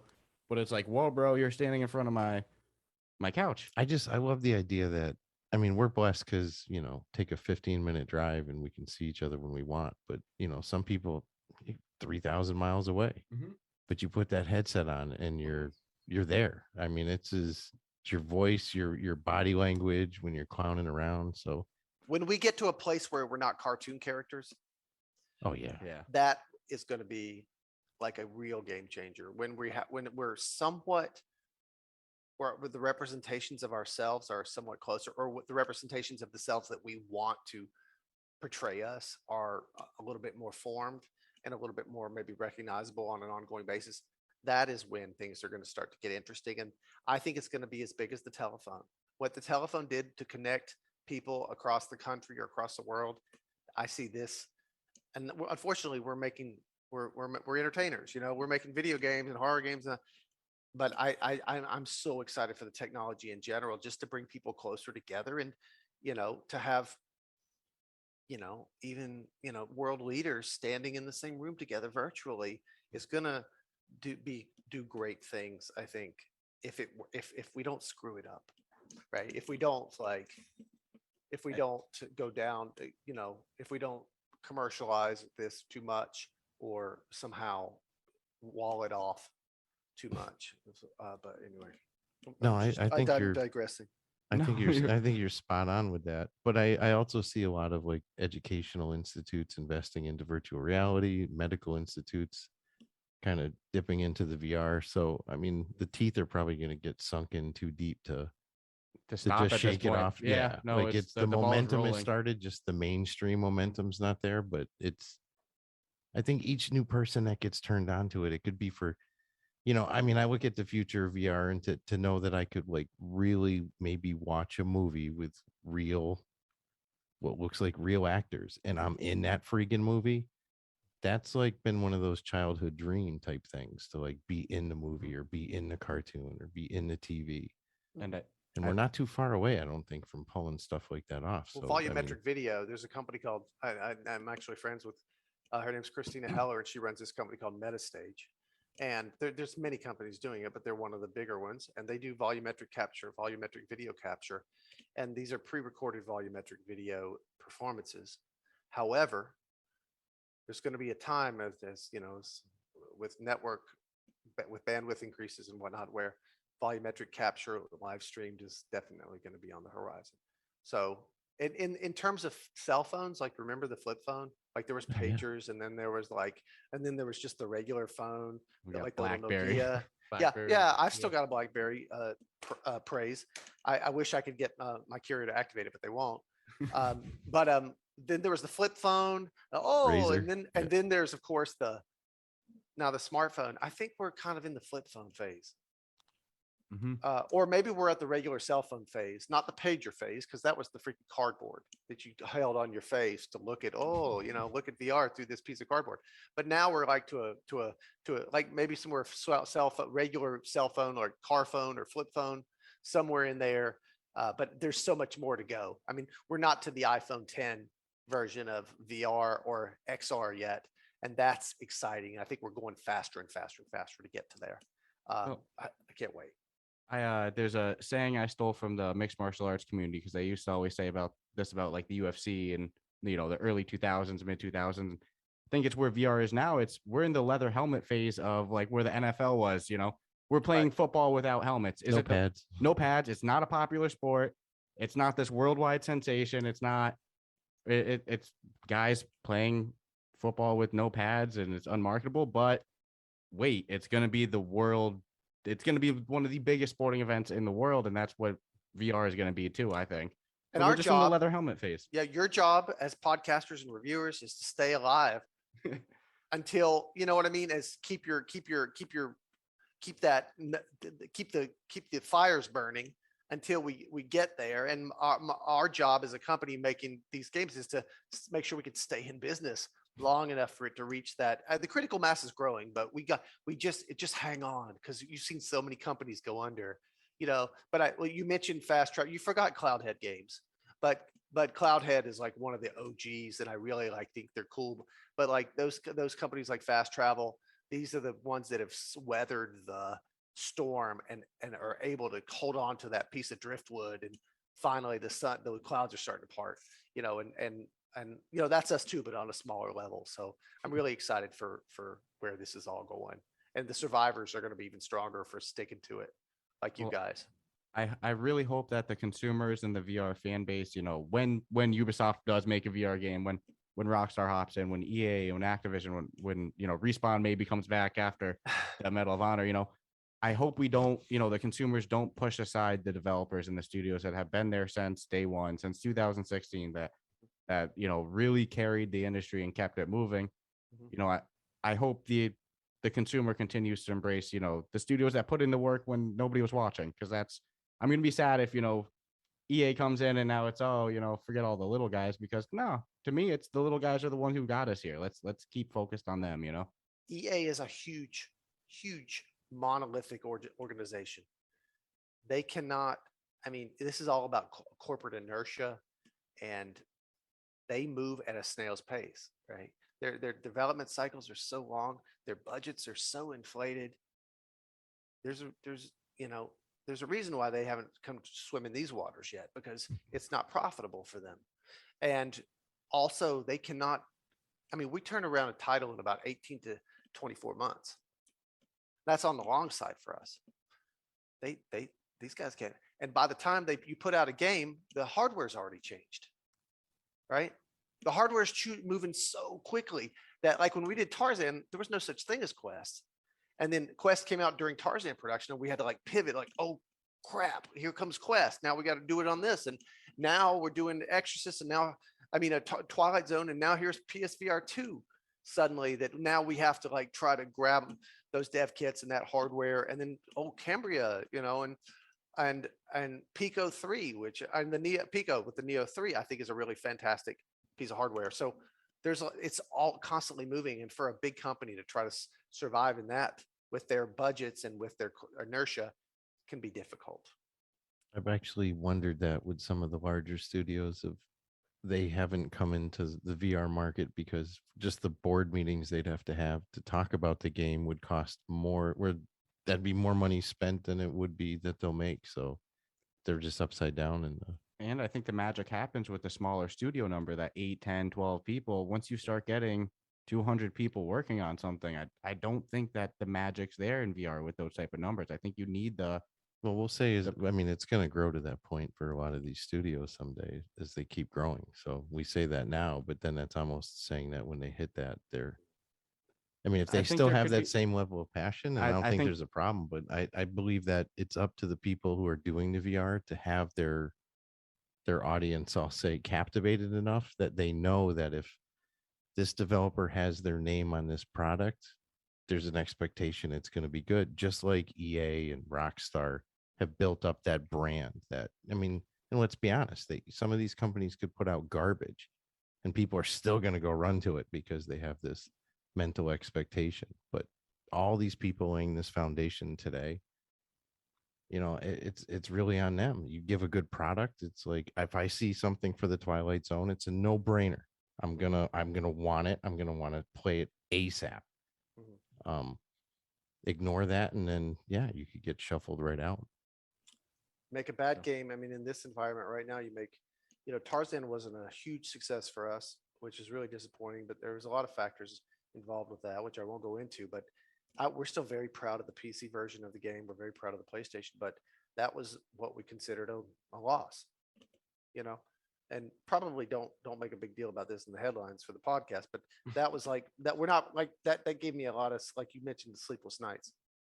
So you can't have you can't have more than one of those, So there was a lot riding on us for Twilight Zone to make sure that it fired on all cylinders, and that we were bringing it. And that was important for us as a company, and and for the longevity of Funtrain as like you said, as one of the kind of one of several pillars of the early days of VR. So we're happy to be here and still be here. No, that's huge. I think Twilight Zone deserves its recognition, for sure. I feel bad because I went to go let Doug go maybe like an hour ago. At this point, I don't know how long your podcast is going to be, but we can say something. We could have discussed that at the start, but we'll just drag it out 3 hours. No big deal. You're up for an all-nighter. eat up your Pop One playing time, which I totally get how that's just. There's one last question that's eating at me before we let you go and wrap things up. Shoot. Which episode was your favorite of the 3 on Twilight Zone VR? Oh, on Twilight Zone.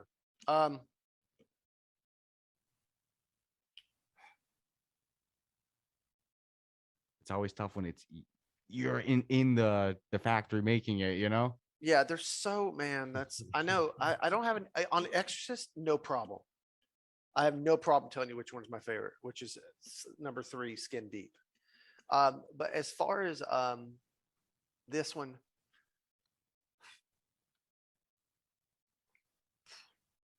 probably 3. Probably 3, just because I know where it started and where it ended, and it has a special place in my heart, because it's like that like I mentioned, we threw like that episode away and really went back to the drawing board very late in the game, like very late in the process, like this early December. And it's almost like you that rescue you get at the pound. Like you feel like, that's the one you really got to look out for, because you pulled him out of the from out of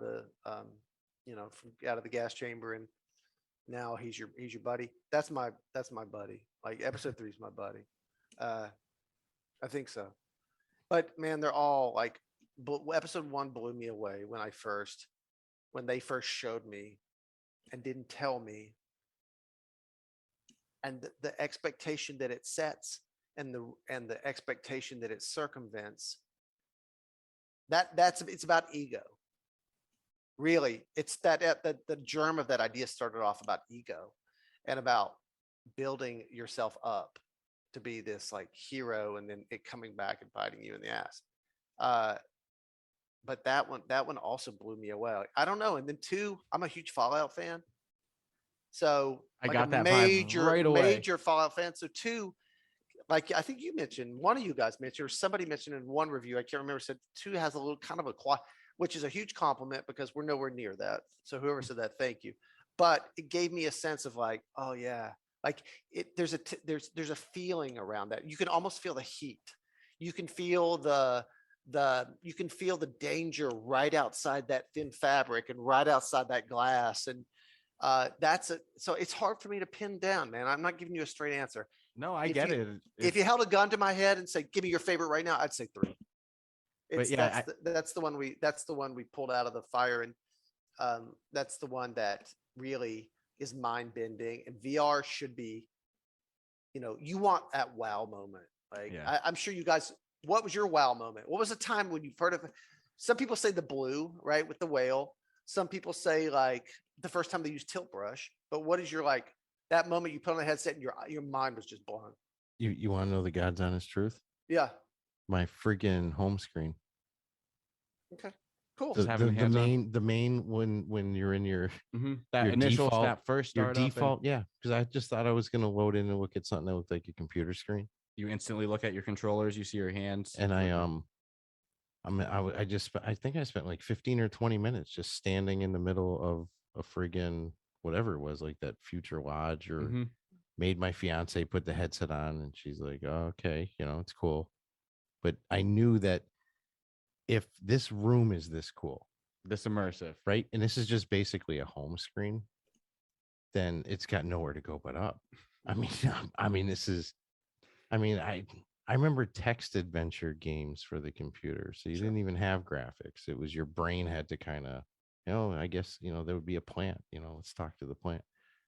So to like be able Zork, to, you're talking about like Zork and things like that? Yeah, like pre-Zork probably. Oh, I used to do multi-user MUDs. I used to do MUDs and mucks, and these are text-based. You would actually dial into a server, and it would be text-based. At your prompt, you would type that stuff out. But I'm there with you. Yeah. And that's cool. I totally buy that. That's the first time you felt. Yeah. So it was like, it's everything's going to be, or the first time I flew in Pop One. Yeah. Like, didn't it? I don't know. Yeah. For me, it was flying airplane. Yeah. When I flew an airplane, I'm like, this is crazy. And I'll take it over the top sometime. I'll put like a little fan in front of me so I feel the air blowing on me like I'm in an airplane, open cockpit. For me, it was definitely playing Thrill to Fight. Oh, boxing. I load in first game I buy Thrill to Fight, because why not? It's VR. I got motion controls. Let's go box a little. And like I load in, I go to box. I put my gloves up, and homeboy's right in front of my face, swinging punch. My brain didn't have any time to get immersed. It was instantly immersed. It was like, nope, you're in a fight. Let's go right now. Cool. Adrenaline, sweat. So from that moment on, there was no looking back. I think for you, awesome. You had mentioned it was the Dos Equis guy. Yeah, as a commercial for beer. And that was like the first time I put a headset on, and it was a 360 video. And I was sitting in a chair. I was in like the lobby of some, because this is back when VR conventions were literally, they like rented out a church, like banquet hall. And a lot of developers would come and like put up their little and show people the demos and stuff. But Dos Equis somehow was hip to it. And they had this little experience. I put on these big headphones and I put on this big DK1, and I sat in a chair, and there's a party going around in 360 video, and the most interesting man walks into the room and walks right up to me and says, "Welcome to my party. I'm the most interesting man in the world, and you're my guest." And it was a masquerade party, so everybody had masks on in the masquerade party, and I had a mask on because I could feel it, and I'm just like, "Oh, this is so cool." And then from that point on, then tilt brush was the next moment for me when I was drawing things around me in 3D. I was making art all around me. I was just like, this is mind blowing. That was like in 2016 and 17 or whatever. But now there's not too much. Population 1 changed the game for me too, at the flying. I totally am with you there. Totally with you. That sense of freedom.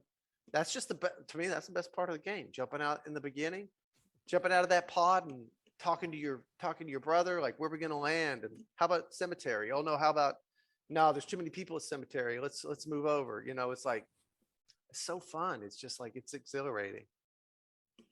Anyway, that's Even cool. my- I love to hear those stories of what the first one was. Yeah, no, hey, to be honest with you, you beat us to the question. Usually that's something we ask our guests, but geez, even in Pop 1, the first time I climbed the tower, because everybody the who plays, vertigo, yeah, sweaty palms. everybody who plays Pop 1, you have to know, oh my God, there has to be something at the top of the tower. Spoiler, there's nothing at the top of the tower. Isn't that the funniest that there's nothing? I mean, I think now there's a couple things like a banana up there or something, but It was the biggest buzzkill ever. Christmas, I they put know. the Christmas tree there, People fought up there when knives first came into the game, Mhm. Because they used to not have knives. When that first happened, there was some knife fights at the top of the tower. But no, huge buzzkill. I thought there was going to be something. But I get to the top of it, and I can feel sweat going down my hand. I'm like, oh, dude. I looked down. I was like, oh, man, I'm kind of feeling this. Or about They playing know the what climb. they knew what they did. They Mhm. they God, yeah. intentionally created this obstacle. They should put a big frowny face up there, or something like, Yeah. like, sorry, you did all that work for nothing. How about that culvert? There's a little culvert now in the game that you can go back into. the latest Mhm. update there. Yeah. Have you been in that thing? I went into I didn't know there was a way through it. Are we It's- talking no, it's about like just a- in The in one the, next to Metropolis? Oh, I thought we were talking like the inside of the tower. I was gonna say the inside of the tower has been No, there for there's quite a bit. culvert. There's a metal. There's a concrete culvert. I think it's near cemetery actually, and I'm but trying to there's- visualize. or if there's nothing there, don't worry about it. It looks like the perfect place for a gold weapon. There's nothing there, so we'll always get on the computer. Like, we'll always get in on a squad, and we'll say, oh, who wants the gold gun in the culvert? So whatever random's playing with us goes down there and checks it out. And we have a laugh. But anyway, that's Well, what that's up there with if you flap your wings, you'll Yep. fly faster. You'll If you fly- flap your arms, you'll fly faster. Everyone falls for that at least once. No, I mean, and overall, the community of virtual reality, although they can be very picky, I mean, I'll admit that we do that. We review something and then say, yeah, well, I want more. It's generally speaking, it's a pretty damn good community. Yeah. A lot of people are in it for fun, not the toxicity of it. Although there'll always be 1%ers in everything, but as a whole, it's like community's a community. It's pretty damn cool. And I'll say don't sell your game short either, because like there's a couple iconic moments in VR that I'd say you can put somebody in a headset and if they only got that scene, they might be sold. One of those is Darth Vader walking up to you and Vader Immortal, and you're face to face with Vader, and he's taller than you. The scene where you find out it's an alien invasion in episode 3, that moment, without saying exactly what happens, just seeing all the aliens around, I think that I would consider that one of those moments, because I stopped playing, shut off my headset, and said, I'm not resuming this till he's ready, because I was trying to do it without him. I was like, nope, this is too fucking cool. Took off the headset, and I was like, no, I think that scene in episode 3 is one of those wow moments of like, oh yeah, shit. no, you sent me a message saying I'm not playing anymore till I know you're on, because That's cool. Cool That's stuff's really, happening. I love hearing that. And maybe we will be. In fact, I did an interview with Dread XP, which is a website, gaming website, and it was so neat because the guy who interviewed me said, his name is Justin, I think. Gosh, he's gonna kill me for not remembering. But he said, I said, what was your first exposure to VR? He says, it was with you. I'm like, me? He goes, yeah. He goes, you put a headset on me at the Toronto Gaming Expo in 2018 when you were showcasing Exorcist, and I went up to Toronto to do this gaming showcase where Oculus gave us a bunch of headsets. We put up a booth. We played Exorcist, and there was like a long line of people. And I was literally, because I was the only one working for the company at that time, and I was putting the headsets on everybody and taking them off and cleaning them and putting the. Remember those iPads you used to? Oh, you guys may not know this because you're new to Quest, but people used to have like a, instead of a mask that you put on your face for COVID, you had a eye thing for ocular herpes because that was going around VR. I didn't even know. I never caught ocular herpes, thank God. But they were talking about it a lot. I still have VR face covers. But I put a headset on this guy and he says, yeah, I played Exorcist for the first time and I was blown away. And in the Toronto gaming show, it was called I can't remember what it was called, but it was EGLX, Electronic Gaming Show in Toronto. If you guys ever get a chance to go once conventions kick back up, it's a hoot. It's great. But that was his experience, and that was so neat. So I was like, man, I did that. Like, that was cool. It was cool. And anyway, Yeah, you don't think of the butterfly effect that you might Well, have, dude. but I think the guy who designed the Dos Equis movie, that little 360 video, probably wasn't thinking that he was going to indirectly, inspire somebody to go into VR. And now there's Twilight Zone VR and Exorcist VR and Tarzan VR. But if that's not, right. that you might not have ever gone that route. So who knows what, Mhm. we're going to see from kids playing games, that are 16, 17, and maybe on the cusp of going VR game development. We don't know the ripple effect going on right now, That's so cool to think about. And if the Dos Equis man or woman or person that did that watches this podcast, reach out. So I want to thank you. Because that was my first experience, and that was the moment that I knew that I want to get out of the film business. As glamorous and as sexy as it seems, it's not. I wanted to get out of that business and get into this business because it's the future. And that was the moment where I'm like, I don't know anything about VR. I don't know anything about game development, but I'm a producer and I can do this. And so that's when it started. And we got the team together and got the licenses and just started just hustling. So No, I think the community's better off for it that you're Yeah. not still in movies. Although Monk is pretty damn good Yeah, to like we have said, on one of the our resume. favorites. So Tony is like one of my mentors, and I was actually assigned to him, or when I started the show, I was actually an assistant to the executive producers on that show because I hadn't worked in TV production before. I was always on the studio development side, so I had to start off on the low rung when I first started. But I started off as Tony's. Tony was an executive producer of the show, and I started off as his assistant, basically production liaison. So he and I shared a trailer for 4 years, and he's like one of the greatest people ever, and has my back so many times, and has so much integrity, and is just an incredible performer. That's freaking awesome. Yeah, he's the nicest guy. Gave me They goosebumps. say you always hear like Keanu Reeves, and I challenge Keanu against Tony Shalhoub. Really? Yeah, because Okay. Tony's just like dope. So No, I can't think of anything I've ever seen him in that wasn't friggin' awesome. I'm saying he's a good person. On top of being a very highly trained, Yale grad school performer, he's also a really good dude, good dad, That's awesome. and I'm great husband, and everything. I think just to celebrate, I might have to watch Fire up some Monk right before bed on tonight. So Cool. Well, when you see shadows and somebody pulling a stocking over their head, who it was now. yeah, I'm the guy in episode, I forget, that Mr. Monk gets jury duty or something. I got one of my lines was like something like, "Your Honor, we find the defendant not guilty."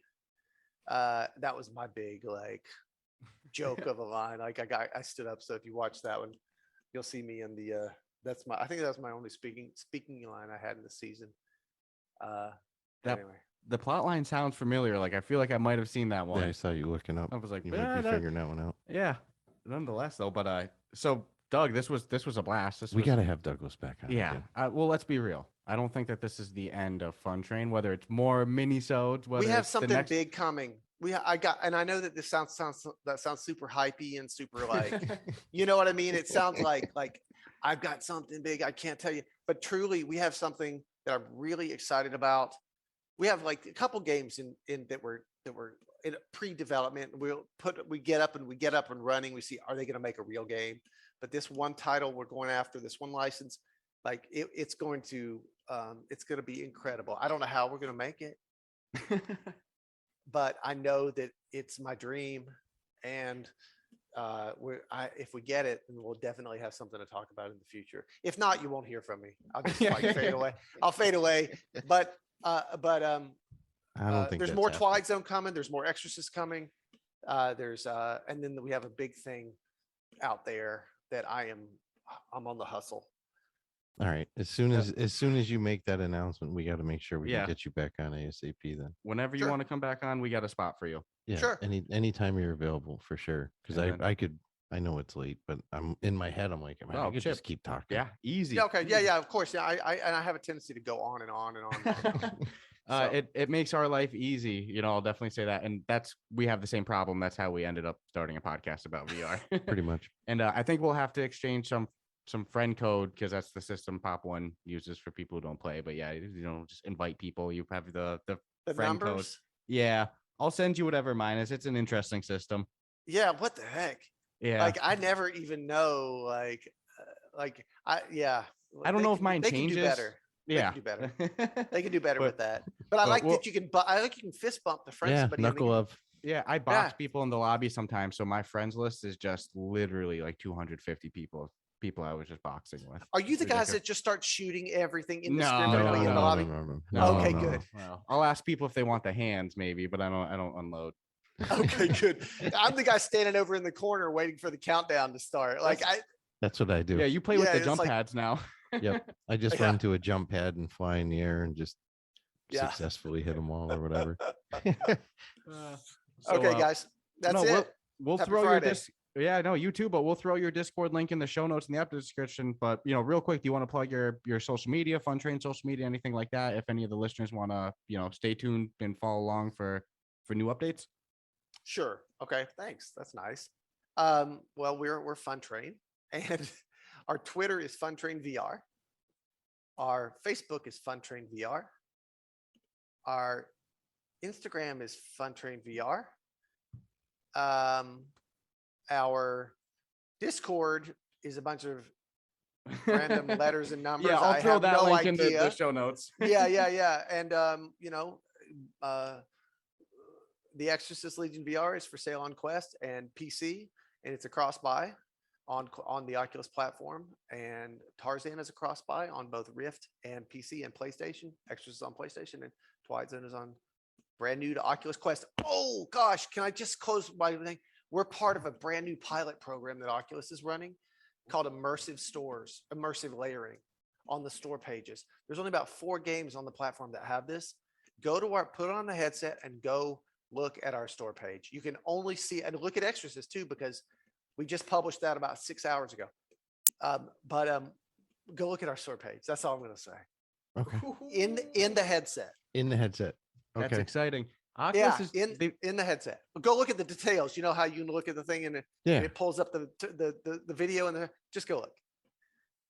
Okay. No, that's exciting. Man, Oculus always hustling. They got that. They got the new free trial section on the store. They're hustling. Yeah. They're doing some really cool stuff, and they're making the store experience better. And we're lucky to be a part of that program. There's like Pop One is on the Pop One has it now. If you've been to the store page for Pop One, check it out. It's also really cool. There's only like 4 or 5 titles total, and we're 2 of them. So I'm happy about that, and I'm really pleased. For as much as people bag on the Meta folks, you hear it all the time. Man, Facebook this, Meta that. Man, those people are busting their butts. No, they're doing more than I think people. They're so overworked as well, and they are so understaffed, and they are all smiles, and they are just trying to do their darndest to make this whole thing work. I'm really impressed by them, and I'm not just kissing their ass just because we sell on the platform, but they're all good folks. Just to bring it full circle, it's like they're showing their developers that have paid the way that you guys and girls and Resolution and Fast Travel and I miss Cloudhead games. There's so many good ones. I can't get them all, but they're still showing the recognition. They're not throwing you guys on App Lab now just because things are a little bit bigger or anything like that. It's you guys are still getting the appreciation that you deserve. And it's not just kissing their ass. The reality is, we had Chris Prue on, a couple weeks ago, maybe saw about a month that. ago, and you can hear the passion these people have. It's not people filling suit roles. It's not people just taking a job to get a paycheck. It's people who probably could make more in another industry. I don't know what they pay. Hey, I'm not gonna say that, but they're there because they love it and it's their passion, not because it's where the money is necessarily. Chris, I saw that. Chris is one of the first people I texted back in January, I think 2020. Hey, we got the Twilight Zone. Like, can you believe it? We got the Twilight Zone because he's a big horror guy, and he loves the horror games. And I knew he would think that was cool. But they're all good people. They're all Passionate, really good people. So yeah, I don't think you get VR to where it is today and where it's gonna be without those type of people. So, anyway, all right. Well, gentlemen, that's it for me. It's late. I mean, it's late for you too. Well, I know you guys. I believe we're same time zone. We're all late. Yeah. Yeah. So, But thank you so much. yeah, thank you for spending the time with us. And, pleasure. to the listeners, definitely go check out Twilight Zone VR. If you like it, drop a 5-star review so we can keep getting some more episode content. And, hopefully we can have Doug back on in the future. I'd love to come. I'd love to bring some development. I'd love to bring like one of the development team guys or one of our team on Fun Train to talk about the play testing process and whatever you guys want to talk about. I just love talking to people about VR. So Nope, that's I'll awesome. talk all day. Definitely having you back. Okay, Perfect. good. So stay tuned for more, guys. Thank you.